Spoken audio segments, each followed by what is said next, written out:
Bulletin की शुरुआत हम करेंगे, उससे पहले आपको जरा दिखा दें आज दिन भर संसद में ऑपरेशन सिंदूर पर हुई चर्चा की एक झलक। चिदंबरम एंड कंपनी के समय में आतंकवादी घटना घटाने वाले लोगों को नरेंद्र मोदी जी ने बहुत गहरी मित्रता है और उसका परिणाम ये है कि इन्होंने अपने मित्र से ही कहा कि आप ही सीज फायर अनाउंस कर दीजिए, हमारी कोई जरूरत नहीं है, हम सीज फायर आपसे ही स्वीकार कर लेंगे। इस देश के नागरिकों की सुरक्षा की जिम्मेदारी किसकी है?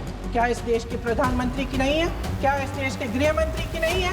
क्या इस देश के रक्षा मंत्री की नहीं है? प्रधानमंत्री मोदी जी ने अपना शेड्यूल दौरा रद्द कर दिया था, तो अपनी जान बचाने के लिए दूसरों की जान अगर चले भी गई चल सकता है। Very serious honourable prime minister नहीं। मेरी माँ के आंसू तब गिरे जब उनके पति को आतंकवादियों ने शहीद किया, और उन 26 लोगों की बात कर रही हूँ मैं इसलिए कर रही हूँ क्योंकि मैं उनका दर्द जानती हूँ, महसूस करती हूँ। जवाहरलाल नेहरू, सोनिया गांधी, राहुल गांधी, तीन पीढ़ी तक के चीन का प्रेम उतरता जा रहा है। हमें चीन से उतना ही खतरा है जितना हमारे देश में आतंकवाद से खतरा है। और सुनने की क्षमता जब नहीं है तो आप उस कुर्सी पे बैठने के लायक नहीं हो। 2004 से 14 में अखंड सोनिया मनमोहन की सरकार थी 10 साल की, और 15 से 25 अखंड रूप से नरेंद्र मोदी जी। कश्मीर में टेरर इंसिडेंट 7,217 हुए थे 2004 से 14 में। 70% की कमी के साथ 2150 हो गए 1525। Donald Trump has said 5 times, has said, sorry, 29 times. 29 times he said, 29 बार उन्होंने बोला कि भैया मैंने सीज फायर करवाया।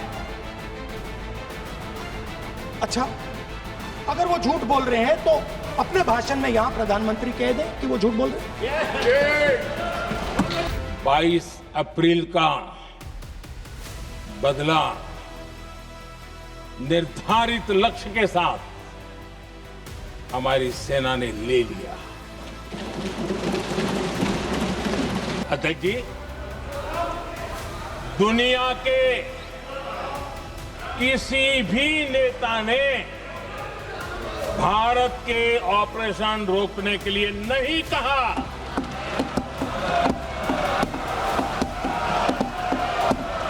और आदरणीय अध्यक्ष जी, आज जब सबूतों की कोई कमी नहीं है, सब कुछ आंखों के सामने दिखता है, तब ये हालत है। अगर ये सबूत ना होते तो क्या करते ये लोग, बताइए। सदन का फिर से आभार व्यक्त करता हूं, बहुत बहुत धन्यवाद।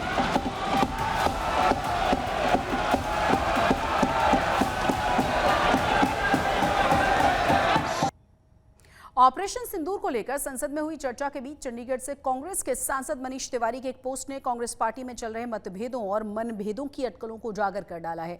सूत्रों के मुताबिक मनीष तिवारी ऑपरेशन सिंदूर पर चर्चा के दौरान सदन में बोलना चाहते थे, लेकिन पार्टी ने सदन में बोलने वाले नेताओं की लिस्ट से उनका नाम जानबूझकर काट दिया।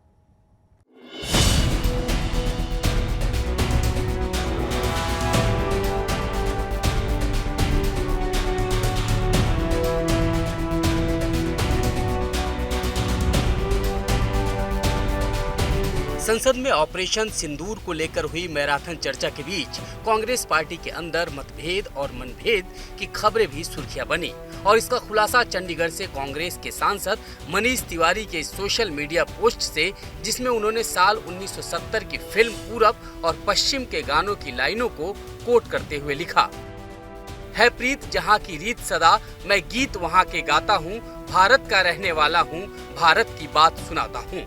इसके अलावा मनीष तिवारी ने अपने इस पोस्ट में इन लाइनों को लिखने के साथ एक आर्टिकल भी शेयर किया है, जिसमें यह बताया गया कि थरूर और उन्हें संसद में क्यों नहीं बोलने दिया गया। सीधे से बात कहना चाहता हूं, कांग्रेस पार्टी संसदीय दल में किसी तरह का भेद नहीं, लेकिन स्पीकर बोलने वाले सीमित होंगे और जो स्पीकर बोलेंगे वो कांग्रेस का पक्ष रखेंगे। बहुत से लोग छूट गए, इनमें ये भी मनीष तिवारी के बारे में उन्होंने एक ट्वीट किया है, थोड़ा सा अपसेट लगते हैं, क्या आपको लगता है अपसेट? मैंने देखा नहीं ट्वीट जो शायद, मगर किस बात की अपसेट? एक लिमिटेड टाइम होता है पार्लियामेंट में, पार्टी को दिया गया और उसमें कई लोग बोलने की कोशिश करते हैं, तो जिसको मिला वो खुश है, जिसको नहीं मिला ना खुश है। मगर ऐसी बात नहीं है कि एक ही बोलेंगे हमेशा। तो मैं सोचती हूँ कि मनीष जी बहुत वरिष्ठ नेता हैं एंड बहुत अच्छा भी बोलते हैं, ऐसी बात नहीं। वो भारत जब का वो गाना गा रहे हैं ना, मुकेश का गाना है, वो है रीत जहाँ की गीत वहाँ के मैं गाता हूँ, मैं उस देश का वासी हूँ। वो मुकेश जी का गाना है, वो गाना उस भारत का गाना है जिस भारत में बांग्लादेश बना था, जिस भारत में पाकिस्तान के 2 टुकड़े हुए थे, जिस भारत के अंदर इंदिरा गांधी जैसी आयरन लेडी ने खड़े होकर के पूरे विश्व के अंदर डंका बजाया था, जिसने निक्सन को मुंह तोड़ जवाब दिया था, निक्सन के टेलीफोन को नहीं आया था, निक्सन के जंगी जहाजी बेड़े को नकार करके पाकिस्तान के 2 टुकड़े किए थे। वो गाना उस दौर का है, वे उस दौर के भारत की बात कर रहे हैं।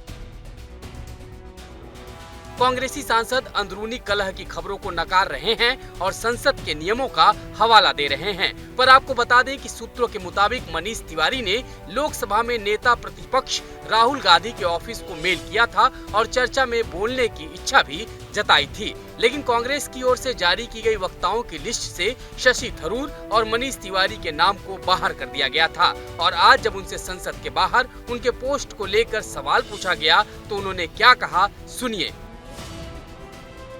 ये क्या वजह हुई कि जो है अचानक से आपको भारत की बात याद दिलानी पड़ी? ऐसा अंग्रेजी में कहावत है, if you don't understand my silences you'll never understand my words. आपको बता दें कि कांग्रेसी सांसद मनीष तिवारी और शशि थरूर भारत सरकार के उस डेलीगेशन का हिस्सा थे जो ऑपरेशन सिंदूर के बाद दुनिया के अलग अलग देशों में भेजा गया था। और इस दौरान दोनों नेताओं ने केंद्र सरकार की खुलकर तारीफ की थी, जिसके बाद से कांग्रेस के इन दोनों सांसदों को लेकर पार्टी के अंदर मतभेद और मनभेद की स्थिति बनी हुई है। राहुल ऑक्युपाइड कांग्रेस ने, शशि थरूर जी, मनीष तिवारी जी हों, इन सब सांसदों को बोलने का अवसर नहीं दिया। क्या काबिल नहीं थे, बोलने लायक नहीं समझा, या उनके अनुभव जो उन्होंने दुनिया भर में किए कि कैसे मोदी जी के कारण दुनिया भर में साख भारत की बड़ी है, दुनिया भर में समर्थन भारत को दुनिया भर के देशों का मिला। क्या कांग्रेस को ये लगता था कि जब उनके ही सांसद आकर ये बात कहेंगे कि दुनिया भर के देशों ने आतंकवादी हमलों की निंदा की है, अपनी संवेदनाएं उन परिवारों के साथ और भारत के साथ प्रकट की हैं, अगर इनके ही सांसद आकर वो बोलेंगे तो राहुल ऑक्युपाइड कांग्रेस को शायद वो बात चुभेगी, क्योंकि राहुल ऑक्युपाइड कांग्रेस को तो केवल राजनीति करनी थी ऑपरेशन सिंदूर पर। मनीष तिवारी और शशि थरूर जैसे नेताओं को दरकिनार कर क्या कांग्रेस पार्टी में होने वाले किसी बड़े फेरबदल का संकेत है, या फिर ऑपरेशन सिंदूर पर पार्टी की एक सोची समझी रणनीति का हिस्सा है? ये बड़ा सवाल है। पर जिस तरीके से दोनों नेता अपनी नाराजगी जाहिर कर रहे हैं, उससे बीजेपी को कांग्रेस पर हमला करने का नया हथियार मिल गया है। आज तक ब्यूरो। पहाड़ों पर हो रही बारिश के कारण अब पंजाब पर बाढ़ का खतरा मंडराने लगा है, क्योंकि बिलासपुर में सतलुज नदी पर बने कोल डैम से लगातार पानी छोड़ा जा रहा है, जिससे कि रोपड़, लुधियाना, हरिकेपत्तन में सतलुज का जल स्तर तेजी के साथ बढ़ रहा है। और इसी बीच एक बार फिर से हिमाचल प्रदेश के मंडी में बादल फटने से एक ही परिवार के 3 लोगों के मौत की खबर है।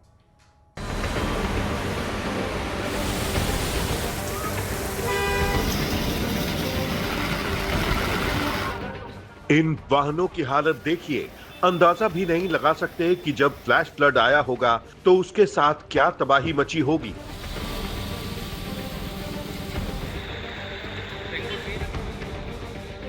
सड़कों किनारे लोहे की शटर को तोड़कर दुकानों के अंदर घुसे मलबे और चट्टानों को देखिए। जब पहाड़ से पानी उतरता है तो कैसे चट्टानें तबाही मचाती है।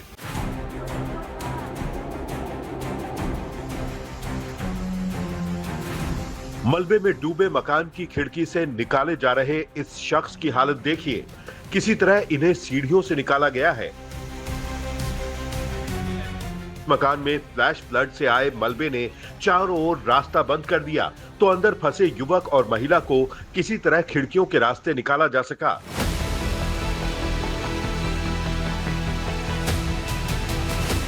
मंडी में ये तबाही इस बार दूर दराज के इलाके में नहीं, शहर में आई है, जहां एक साथ 4 नालों से आए सैलाब ने शहर की सड़कों को मलबे से पाट दिया है।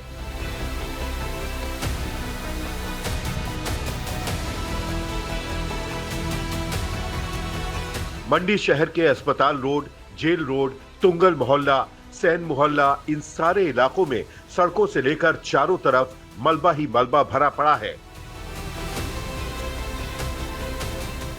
जोनल हॉस्पिटल के गेट तक तो पहाड़ी से उतरी बड़ी बड़ी चट्टानें पड़ी हुई हैं।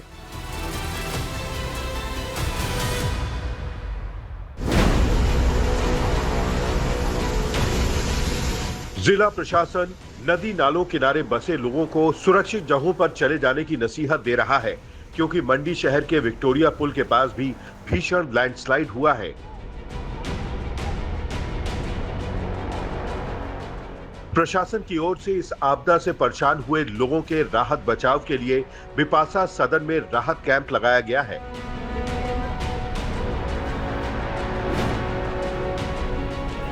ये तबाही इतनी भीषण है कि फ्लैश फ्लड और लैंडस्लाइड के बाद चंडीगढ़ मनाली नेशनल हाईवे और पठानकोट मंडी नेशनल हाईवे पर आवाजाही ठप पड़ गई थी। मनाली हाईवे पर 4 मील, 9 मील, देवाड़ा, झलोगी जैसे इलाकों में सड़क पर मलबा है। उधर पठानकोट मंडी एनएच पर पधर से लेकर मंडी तक जगह जगह हाईवे पर मलबा है।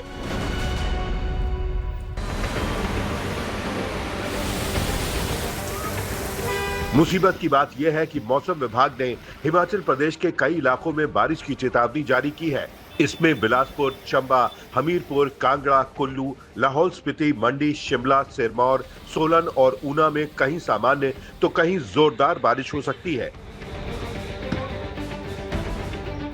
मंडी से धर्मवीर के साथ अमन भारद्वाज, शिमला, आज तक।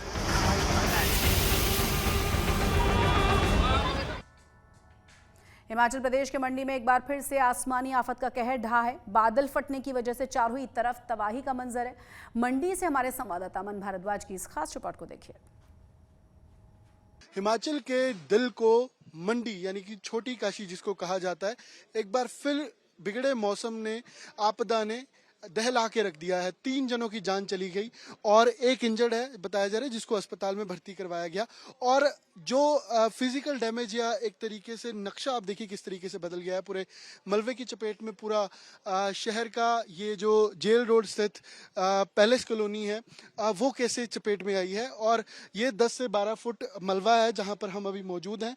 और ये बड़े बड़े पत्थर, बड़े बड़े पेड़ जो कटकर इस मलबे के रूप में आए। ये क्लाउड बस्ट के बाद ऊपर क्लाउड बस्ट हुआ और उसके बाद रात 3:30 से 4 बजे की ये घटना बताई जा रही है। और उसके बाद पूरा मलबा जो आया उससे ये 10 से 12 फुट ये जो मलबा जमा हो गया। और इसकी चपेट में आप देखिए कि 2 व्हीलर हो, 4 व्हीलर हो, दर्जनों 2 व्हीलर और 4 व्हीलर इसकी चपेट में आए। आप देखिए इस स्कूटी का पहचानना मुश्किल है कि ये स्कूटी है, बाइक है, लेकिन इतना पता लग रहा है कि इसमें एक टायर है और इसका जो शीशा या हैंडल है तो ये 2 व्हीलर है। और किस तरीके से डैमेज है आप समझ सकते हैं कि कितना पानी का प्रेशर रहा होगा और किस तरीके की मार इस क्लाउड बस्ट के बाद इस मलबे की रही होगी जब फ्लैश फ्लड यहाँ पर आया।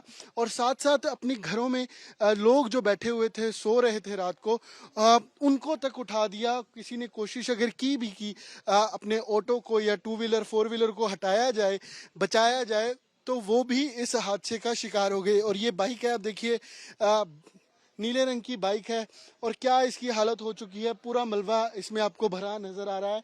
और ये पूरी ऊपर एक बाइक है और बीच बीच में यहाँ पर जो अब इस तबाही के अवशेष हैं वो नज़र आ रहे हैं। और लोग अभी भी राहत के लिए, क्योंकि रात को जुटे थे, तो अब भी राहत कार्य जारी है। और देखिए ये शटर है तो कितना इसकी पूरी छत तक मलबे ने कैसे पूरे घर को कैप्चर किया, अंदर तक पूरा मलबा चला गया। और यहाँ से 10 से 12 फुट अभी भी हम मलबे के ऊपर हैं। और अभी आप देखिए कि यहाँ पर प्रशासन की अलग अलग टीम्स हैं जो रेस्क्यू कर रही हैं। ये गाड़ी जो इस मलबे की चपेट में आई उसको निकाला जा रहा है बाहर। और टू व्हीलर्स हैं, फोर व्हीलर्स हैं, शटर हो, घर हो, यहाँ पर पूरी तबाही एक तरीके से हुई है।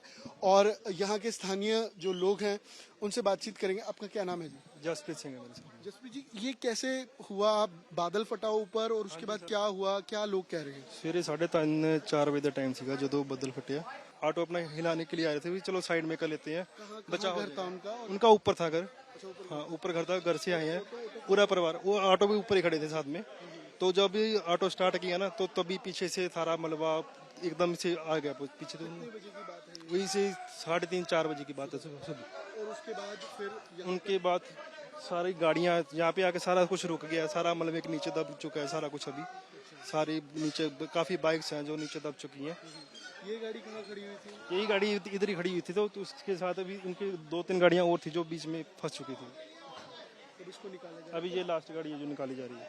इससे पहले कितनी गाड़ियाँ थी जिनको निकाला? इसके पहले हम 3 गाड़ियाँ निकाल चुके हैं, 2 ऑटो और 3 गाड़ियाँ निकाल चुके हैं। ये मलबे के अंदर दबी हुई थी? दबी हुई थी सर, दबी हुई थी। हाँ जी, मलबा हटा के गाड़ी निकाली गई है, बॉडी नीचे से निकाली गई है। बॉडी भी फंसी हुई थी, लेडीज की बॉडी थी जो नीचे फंसी हुई थी। कितनी कैजुअलिटी यहाँ पर हो चुकी है? कितनी? 3 लोगों की जान गई है, 1 जख्मी है। हिमाचल में हो रही लगातार बारिश और बांधों में बढ़ रहे जलस्तर को देखते हुए आज पंजाब सरकार ने एक रिव्यू बैठक की है, जिसके बाद कैबिनेट मंत्री वरिंदर गोयल ने जानकारी दी कि स्थिति पूरी तरह से कंट्रोल में है और सरकार किसी भी स्थिति से निपटने के लिए पूरी तरह से तैयार है। किते ना किते मनां दे विच लोकां दे इह गल हुंदी है कि किते हड़ दी स्थिति ना बन जावे। सो इन्हां सारियां गल्लां नूं रिव्यू कीता ते उस मुताबक ਅੱਜ ਦੀ ਤਾਰੀਖ ਦੇ ਵਿੱਚ ਕਿਸੇ ਵੀ ਕਿਸਮ ਦਾ ਕੋਈ ਖਤਰਾ ਕਿਸੇ ਪਾਸੇ ਨਹੀਂ ਹੈ। ਜੋ ਡੈਮਾਂ ਦੀ ਸਥਿਤੀ ਹੈ ਉਹ ਅੱਜ ਭਾਖੜਾ ਡੈਮ ਦੇ ਵਿੱਚ ਜੋ ਪਾਣੀ ਦਾ ਲੈਵਲ ਹੈ ਉਹ 1618.38 ਫੁੱਟ ਹੈ। ਭਾਖੜਾ ਡੈਮ ਦੀ ਜਿਹੜੀ ਕਪੈਸਿਟੀ ਹੈ ਉਹ 1680 ਫੁੱਟ ਦੀ ਕਪੈਸਿਟੀ ਹੈ। 1685 ਤੱਕ ਵੀ ਉਹਨੂੰ ਲੈ ਕੇ ਜਾਇਆ ਜਾ ਸਕਦਾ ਹੈ। ਸੋ ਅੱਜ 1618.38 ਫੁੱਟ ਪਾਣੀ ਹੈ ਜਿਹੜਾ ਉਹ ਭਾਖੜਾ ਡੈਮ ਦੇ ਵਿੱਚ ਹੈ ਤੇ ਪੌਂਗ ਡੈਮ ਦੇ ਵਿੱਚ 1346.15 ਫੁੱਟ ਹੈ ਜਿਹੜਾ ਪਾਣੀ ਉਹ ਪੌਂਗ ਡੈਮ ਦੇ ਵਿੱਚ ਹੈ ਤੇ ਜਿਹੜੀ ਉਹਦੀ ਕਪੈਸਿਟੀ ਹੈ ਉਸ ਤੋਂ 30.78 ਜਿਹੜਾ ਫੁੱਟ ਹੈ ਉਹ ਪਾਣੀ ਹਲੇ ਘੱਟ ਹੈ। पंजाब में लैंड पुलिंग स्कीम को लेकर एक तरफ जहां सियासी दल सड़कों पर प्रदर्शन कर रहे हैं तो वहीं दूसरी तरफ पंजाब के गांव में भी लैंड पुलिंग स्कीम के खिलाफ विरोध प्रदर्शन शुरू हो चुके हैं। तस्वीरें लुधियाना जिले के जगराओ हलके की हैं, जहां 4 गांव में आम आदमी पार्टी के खिलाफ पोस्टर्स लगाए गए हैं। मलक, पोना, अगवार, गुजरन और अलीगढ़ गांव में लगे इन पोस्टर्स में लिखा हुआ है भगवंत मान भगाओ पंजाब बचाओ, केजरीवाल भगाओ जमीन बचाओ। इसके अलावा इन पोस्टर्स में भगवंत मान और केजरीवाल की जो तस्वीरें लगाई गई हैं उनमें दोनों ही भागते हुए नजर आ रहे हैं। पॉलिसी के खिलाफ प्रदर्शन कर रहे इन गांवों में आप नेताओं की एंट्री पर भी बैन लगा दिया गया है। गांव वालों का कहना यह है कि जब तक सरकार लैंड पूलिंग नीति को वापस नहीं ले लेती है तब तक आम आदमी पार्टी के नेताओं को गाँव में घुसने ही नहीं दिया जाएगा। सारे किसानों ने फैसला कर लिया है कि एक भी मरला अपनी ज़मीन का नहीं देंगे, पर ये सरकार बार बार सानू इस कह रही है भी तुसी ज़मीन दो, पर असी उसके विरोध दे विच आम आदमी पार्टी के जिन्ने भी लीडर हैं, कोई MLA है, कोई MP है या कोई मंत्री है, उन्हों का पिंड में वाइन किया है। हमारे 4 पिंड है, मलक, जगराऊंपत्ती मलक, पूना, अलीगढ़, ये सारे हमारे गांव है जहाँ पे आम आदमी पार्टी की एंट्री है टोटल बंद कर दी।